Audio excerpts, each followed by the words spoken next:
vyras turi savo galvai skirti dėmesio, mokinti, treniruoti save logikos, filosofijos, protavimo, sprendimų priėmimo, dvasingumo ir panašių kitų dalykų. Kitaip jisai bus neadekvatus.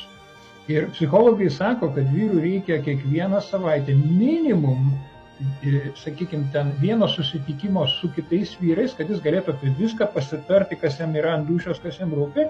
Jeigu jis to reguliariai nedaro, jas smegenys atrofuojasi. Jis atbunka, jis tampa robotu, kuris tik tai atlieka funkcijas. Tai va, čia yra klasikinė problema, panaši, beveik tokia patys problema yra su moterimis, kurios irgi aria darbe, po to aria namuose antroji pamaino ir neturi laiko savo.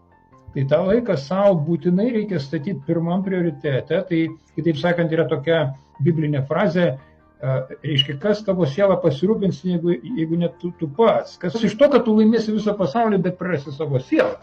Tu pirmą turi mylėti save kokybiškai, bent minimaliai, tą minimumo būtinai duos savo, po to tu galėsi rūpintis kitais.